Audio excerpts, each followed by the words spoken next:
Messi again. Messi! Hat-trick! But he's offside. Celebrations cut short. Welcome to Instant Replay for MLS Matchday 22. I'm your host, Andrew Wiebe, and as always, we're taking a closer look at the most controversial refereeing decisions in Major League Soccer. And we take a look at a penalty to start that decided a result, all 3 points, in the Nashville-Philadelphia game. That mattered in the standings. Hany Mukhtar just always seems to wiggle himself into difficult spots for defenders, and he does it again. The Union's Macania is defending and is normally so good in these positions, but down goes Hany and play continues. Referee Rubio Vasquez does not call the penalty live, but of course, Shanta Hany, the VAR, is taking a closer look, and here's what he sees. Oh boy, Ian Joy on the call was spot on. It might not be a lot, said Joy, in terms of the contact, but there was definitely something here from Macania. For me, as you see that left foot come across the path and make contact on Mukhtar's planted right foot, yeah, Macania doesn't get the ball. He definitely gets contact, though it's not massive. It's a foul. It's enough to take Mukhtar down, and it is the right call as Rubio Vasquez goes to the monitor, points to the spot, and Hany wins the game late for Nashville. Oh, and there's more from this game as well, because Nashville were down a man. This play in the 63rd minute is the reason why. Jonathan Perez is getting his foot up, Ty Barabo's coming in to win the header, and ooh, that's tough. Vasquez immediately goes back pocket. Red card, he says, and I agree with that decision. It's a foot at face level with studs exposed and head contact. I also think there's more than just a little contact here. One, it's to the side of the face and the neck with those studs, and two, when you straighten the leg and reach like that, it's more force than you might think to a body part that really can't take that force. So for me, that's the definition of foul play, endangering your opponent. Nothing malicious here from Jonathan Perez, just a bad decision to get those studs so high, and a little bit of unlucky as well. Since we're talking dangerous play, let's rewind it one more time to first half stoppage time. Is this a foul on Jakub Glesnes? And no, nothing here from me. The height of the challenge is more waist high as opposed to head high with Perez. That's normal, a normal place for me to challenge with your foot.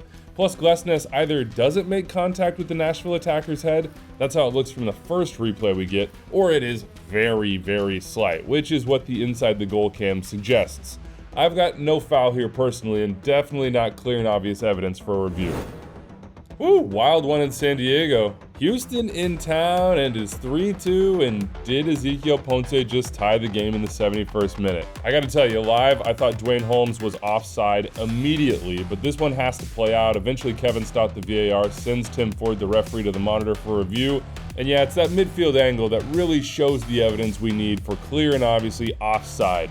I agree. Holmes is just leaning, and Ponce scores because of it. Therefore, it's offside. But hey, Ponce did eventually get his goal in what was a wild 4-3 Houston win. And here's how. It was a bit of a scary moment in the 79th minute. CJ Dos Santos, the San Diego goalkeeper, is steaming out to pressure Ponce at the top of the area.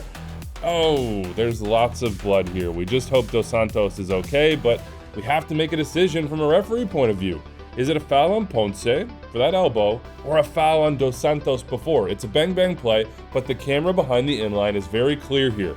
What we know off the jump is that Dos Santos whiffs on the ball. He doesn't get it. His follow-through, however, does get Ponce's feet and takes him down, and then you can see right here, right after the contact, is where the elbow to the face contact occurs. But look, that contact is not a swing from Ponce, it's incidental, and it only happens because of the challenge by Dos Santos, which takes Ponce down in the box and is a clear foul for me. Penalty is the correct decision, we just hope Dos Santos is okay. And how about digging into the offside law a little bit with me? San Jose, Red Bulls, 83rd minute, Sean Nealis thinks he's got a goal, but it was called offside, and why? Because Nealis is not in an offside position when this cross is played in. But Choupo-Moting is as you look down the line, and you say, hey, Choupo-Moting didn't touch the ball, no big deal, right? Well, if you're in an offside position and you, quote, clearly attempt to play the ball, which is close, and then the action impacts on an opponent, well, you're offside. So when Choupo-Moting jumps for a ball he's never going to win, he makes an impact on the goalkeeper. He attempts to play the ball, and he is therefore in an offside position. Well done to the referee crew on this one, led by Malik Badawi. Let's stick with offside. Dallas, Minnesota, 35th minute. Is Carlos Harvey offside on this set piece from Julian Gressel? Ball ends up in the back of the net from this Harvey header, and it looks like he might be leaning, but it also looks like Sebastian Nibiaga drops at the very moment Gressel hits the ball, and very possibly, or even likely, keeps Harvey onside. Either way, I do not see an angle on this play that would tell you Harvey is offside with any evidence other than you just have a gut feeling. I have no issue with this being given as a goal. I think that is the proper process. Speaking of correct outcomes, I've got a yellow card on Brekalo on this Bronico play in the Charlotte-Orlando game. 16th minute, oh boy, more blood in this show. It's not what we want. Bronico really takes an elbow here. So some people are saying, hey, that's violent conduct. Brekalo should be sent off. But look at the violent conduct rule for contact to the face. Yeah, this is certainly non-negligible, but is it deliberate from Brekalo? I don't think so, and therefore it would not climb into violent conduct and a red card territory, even though it looks very painful and obviously bloody. Here's why I don't think it's deliberate. One, Brekalo doesn't look back. He doesn't know exactly where the face of Bronico is. They're fighting for position of the ball, and you can see Brekalo use that same arm to create some space and also just check for the positioning of Bronico in the moments before the contact. Yep, checks, and then arm comes up again as he attempts to clear out a little more space and keep his position, and it's just unlucky for Bronico. Yellow is the right decision for Rosendo Mendoza, in my opinion. And we end with a Messi hat trick that was, and very quickly wasn't, in second half stoppage time. The guy on Montreal you want to look at in terms of the offside line is Petrasso, the left back, bottom of your screen. Well done to Kalen Carr on the broadcast for really identifying this and walking the audience through it. And my gosh, this is so close.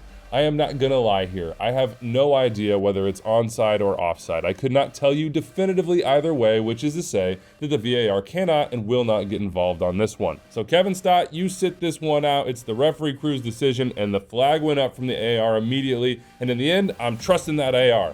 That AR is in perfect position, I cannot emphasize that enough, and calls it immediately. Therefore, sees it as offside immediately. It's a tough one for Messi, who misses out on the hat trick, but I'm going to trust the only person with a view to actually make this call. All right, that's it for us on Instant Replay. Big thanks to my crack crew, Aldo Medina for gathering all these plays, Phil Ivanko for editing, Rich Hernandez for producing. I'm Andrew Wiebe. We'll see you next time.